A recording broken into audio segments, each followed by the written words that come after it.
The first question is, the person says Vanakam. Vanakam. Gaafii duraa namni gaafate wanaqam jechuun jalqabe. Wanaqam jecha afaan taamileeti. Heloo jechuudha. Anis heloon siin ja'a. Namni gaafii tana gaafate warra taamile je'eetii yaada. Akkana je'ee barreesse. An hordofaa amantii Hinduuti. Biyya Bahariin keessaan jiraadha. Waa'ee islaamummaa irratti dhawaatumaan guyya guyyaan osoo waa dubbisuu hubannoo xiqqoo harkataatiin jira. Yaaboo arkaanota islaamaa shananiin ala amaloota gurguddaa islaamummaa kan namoonni akka islaamummaa qeebalaniif kakaasannaaf himuu ni dandeessaa? Arkaanota shananiin beeka. Deebisaa obboleessi arkaanota islaamaa shananiin ala qabxiilee gurguddoo shan tan namoonni akka islaamummaa qeebalan kakaasanii fi wantoota islaamummaatti nama dhiheessan beekuu barbaade. Wanneen an sitti himuu barbaadu wantoonni ijoon namoota musliman tahin gara islaamummaa dhiheessan arkaanota shanani. Gabaabinaan waa'ee arkaanota islaamaa shanan dubbadheetiin sanbooda qabxiilee barbaachisoo shan kanneen biroorraa dubbadha. Akkaan an amanutti sadarkaa tokkoffaa irratti wanni namoota musliman tahin gara islaamummaatti yaamu tawxiida, tokkichummaa rabbitti amanuudha. Hubannoon waa'ee rabbii islaamummaa keessa jiru kan amantiiwwan kaanirraa adda. Rabbi tokko qofa akka ta'e amanutu keessa jira. Isa malee qaama biraa gabbaruu hin qabnu hubannoo ja'uutu keessa jira. Aangoon hundi tansaati. Inni shariika tokkollee hin qabu. Inni waahila tokkollee hin qabu.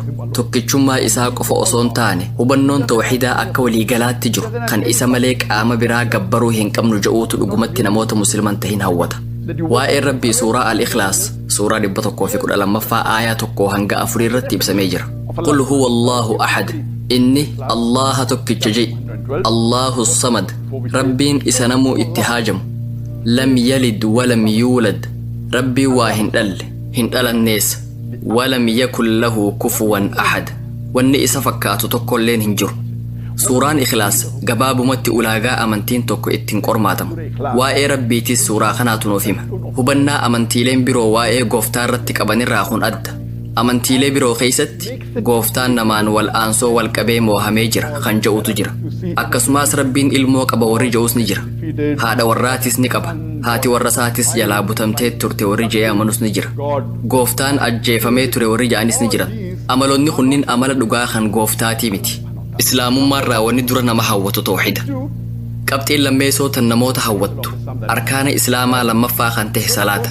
Namni tokko hoggaa salaatu qalbiin isaa rabbitti dhihaatti. Dawaan gaariin akka salaataan jiru nagaya sammuu namaaf kanna, tasgabbii namaaf kanna. Akkasuma fakkeenya obbolummaa addunyaati. Nuti musliimoonni wayita salaataaf dhaabbannu ceekuu teenyaa fi miila keenya walitti maxxansinee waliin dhaabbanna. Namni si cinaa dhaabbatee salaataa jiru sun mootii ta'uus nama aadii ta'uus gurraacha yookiin adii ta'us ceekuu fi miila walitti maxxansinee dhaabbanna. Obbolummaa addunyaa tana guyyuu yeroo 5 calaqqisna. Arkaanota islaamaa 5 kan namoota gara islaamummaatti afeeranirraa hin dubbachaa jira. Sadaffaan zakaa kannuudha. Dureessi kamuu kan qabeenya guddaa jechuunis waan warqii giraama 85 bituu danda'u ol qabu waan qaburraa dhibbeentaa 2.5 akka sadaqaa dirqamaatti namoota ibsaman 8f kannuu qaba. Namoonni karaa kanaan walitti dhufeenya gabbifatan. Rabbi suuraa al-Hashar suuraa 59 aayaa 7 irratti zakaan qabeenyi dureeyyii qofa jidduu akka hin naannoyne godha jechuun nuuf hime. Dureessaa fi hiyyeessi akka walitti dhihaatan godha. Haalli kunis warra musliman tahin ni hawwata. Arkaanni islaamaa afraffaan soommana. Kaayyoon soommanaa maal akka ta'e amma dura dubbannee jirra. Kaayyoon tunniin cufti ilma namaa islaamummaatti dhiheessan. Arkaanni shanaffaan hajjiidha. Namni waan deemuun qabu kan fayyaa fi qabeenya qabu jireenya isaa keessatti yeroo takka hajjii godhuu qaba. Hajjiin fakkeenya obbolummaan addunyaa waggatti yeroo tokko itti mul'ifamu. Namoonni miliyoona 4 tahan addunyaa cufarraa Saudi Arabiyaarraa, Indiyaarraa, Paakistaanirraa, Bangaladeeshirraa, UK irraa, USA irraa, Singaapoorarraa, Maleeziyaarraa, Indooneeziyaarraa biyyoota hedduurraa bakka tokkotti walitti dhufan. Warri dhiiraa huccuu lamatan hin hodhamin uffatan. Labbayk Allaahumma labbayk jechaa imalan. Rabbii keenya cabbaduuf dhufne ja'an. Kun obbolummaa addunyaa waa ibsa. Ilmi namaa cufti walqixa ta'uu agarsiisa. Namni cufti huccuu adii hin hodhamin lama uffata. Agarsiisni obbolummaa addunyaa kun warra musliman tahin hedduu hawwata. Kun gabaabumatti agarsiistuu addaa islaamummaati. waa'ee qabxii ijoo namoota musliman tahin hawwaturraa sa'aa dheeraaf haasa'uu ni danda'ama. Amma gara gaafii ijootti haa deebinu. Arkaanota shananiin ala qabxiileen ijoon islaamummaan namoota musliman tahin ittiin hawwattu maali je'ee gaafate. Akkaan ayyaadutti sadarkaa duraarratti wani namoota musliman tahin hawwatu qur'aana. Qur'aanni kabajamaan waxyii xumuraa fi goolabbii rabbii kan ergamaa xumuraa fi goolabbii nabi Muhammad sallallahu alaihi wasallam irratti buufame. Qur'aanni mucjizaa irraa boodaati. Mucjizaa oliiti. Namni qur'aana dubbise hiikaa isaatis ta'u hiikaan isaa gaarii yoo ta'e jechuudha. Nama sun imimmaantu ija isaa keessa mara. Bareedina jiruuti hubata. Kaayyoo uumamuudhaa dhugoomsa. Rabbii isaa beeka. Diin hubata. Qur'aana tafsiira gaarii tokko nama musliman tahiniif kennuun waan guddaa fayyada. Arkaanota shananiin cinatti sababaan namoonni musliman tahin hedduun gara islaamummaa dhufaniif qur'aana. Kitaabota addunyaarra jiranirraa kitaaba addaati. Kitaabolee amantii dachiirra jiranirraa adda. Arkaanota shanan cinatti qabxiin biraa tan nama hawwattu jiruu nabi Muhammad sallallahu alaihi wasallam. Akka hayyuu seenaa Maayikil Haart jedhamuutti kitaaba isaa namoota 100 kanneen dhiibbaa guddaa namarraa gahan jedhu irratti namoota Aadam alayhi salaam irraa kaasee hanga ammaa jiran wal dorgomsiisee tokkoffaa irratti nabi Muhammad sallallahu alaihi wasallam kaaye. Hubadhaa namni kun muslimaa miti. Qur'aanni suuraa Al-Qalam suuraa 68ffaa aayaa 4 irratti nabi Muhammad sallallahu alaihi wasallam akkanatti ibsa. Ati haalaa amala irra bareedaa irra jirta. Kana jechuun haalaa amalli ergamaa rabbii sallallahu alaihi wasallam haalaan tolurraa kan ka'e sadarkaa guddaarra jira. Rabbi dhaamsuma wal fakkaataa suuraa Al-Ahzaab suuraa 33ffaa aayaa 21 irratti dhugumatti haalaa fi amalli gaariin isin hordofuu qabdan ergamaa rabbii keessa isiniif jiraa jedhe. Amalli isaanii akkaataan jireenya isaanii haalli isaanii haalaan namatti tolurraa kan ka'e diinonni isaaniitu al-amiin amanamaa namaa dhugaa dubbataa ja'anii isaan yaaman isaan kabajanillee. Kanaafuu siiraa nabi Muhammad sallallahu alaihi wasallam yoo dubbistan namni musliman tahin sammuu qulqulluu jibba hin qabneen yoo siiraa isaanii dubbise kitaabban kumaatamaan lakkaa'aman maqaa isaanii xureessuudhaaf barreeffamanis siiraa isaanii tan dhugaa yoo dubbistan ilma namaa keessaa nabi Muhammad sallallahu alaihi wasallam fakkeenya isa irra ol aanaa irra filatamaa namaa rabbi dachii tanarratti erge akka ta'e hubatuu ni dandeeysan. Sababaan sadaffaan namoonni musliman tahin gara islaamummaa akka seenan kan isaan godhuu fi isaan hawwatu hubannoo jireenya du'a boodaan jiruuti. Du'a booda jireenyi jiraachuu isaa amanuu islaamaatu namoota hawwata. Sababni isaa naannawa keenya yoo laalle dogongora dalagaman hedduutu jira. Yakka hedduutu raawwatama. Haqa nama hedduutu dabutti jira.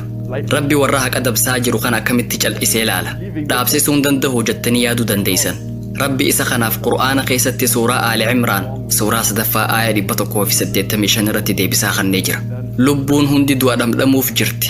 Gaafni isin sawaaba waan daleedanii arkattan guyyaa qiyaamaatii jedhe.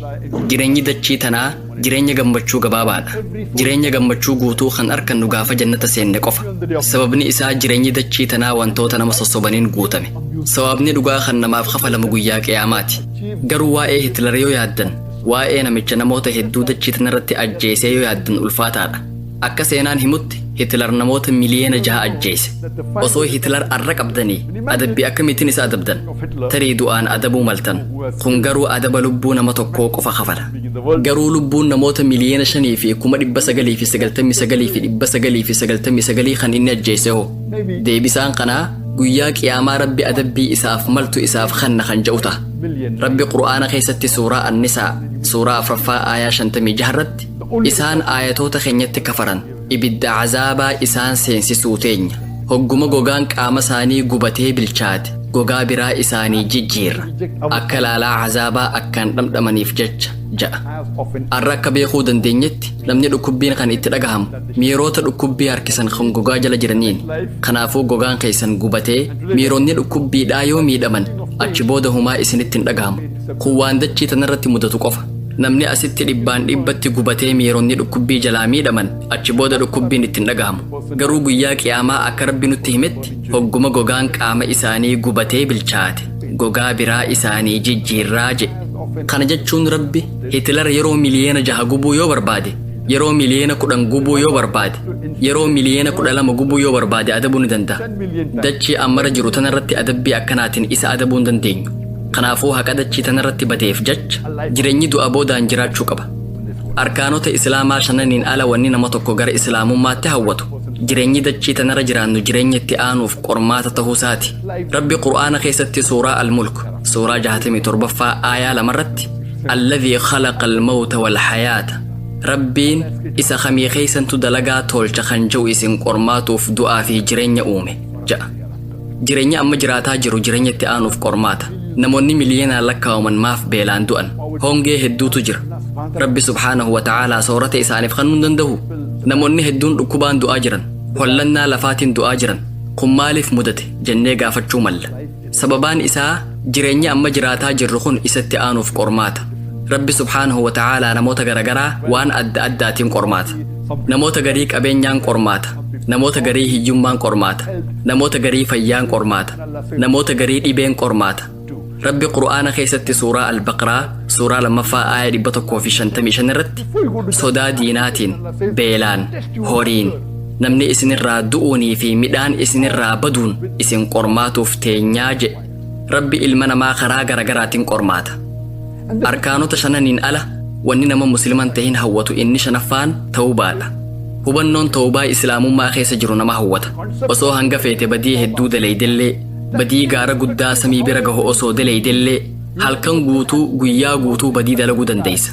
Garuu yoo dhugumaan tawbattee yoo araarama kadhatte Rabbi badii hundaaf araarama godha. Badii irra guddoo dachii tanaatu osoo daleyde jechuudha. Ati tawbannaan Rabbiin siif araarama. Kanaatu namoota hedduuf abdii kenna. Namni badii dalagaa ture kitaaba dubbisee gara jireenya haarawaatti dhufuu ni danda'a. Ni danda'a. Tarii irra hamaa namaa irra badii dalagaa dachii tanaa ta'uu mala. Yoo dhugumaan tawbatee araarama gaafate inshaa Allah Rabbi isaaf dhiisa. Bareedinni islaamaa inni guddaan namni musliman turin tokko badii dalagaa eega tureen booda dhiisee gara islaamummaa yoo deebi'e badiin isaa gara ajritti isaaf jijjiiramti. Namni musliman turin tokko badii dalagaa eega tureen booda yoo tawbate diliin tiyya gara toltuutti naaf jijjiiramti jee amana. Maashaa Allah. Kuniin qabxiilee 5 arkaanota islaamaatiin ala jiran kan namoota gara islaamummaatti hawwatani. Deebisaan an kanne gabaabduudha. Dhimma kanarraa sa'aa dheeraaf haasa'uun hin danda'a. Garuu yeroon yeroo gaafii fi deebisaa waan taateef yeroo hedduu irratti fixuun barbaadu. Waan namni musliman tahin gaafateefin gaafii tanaaf deebisaa bal'isee kanne. I gave a reply in more detail.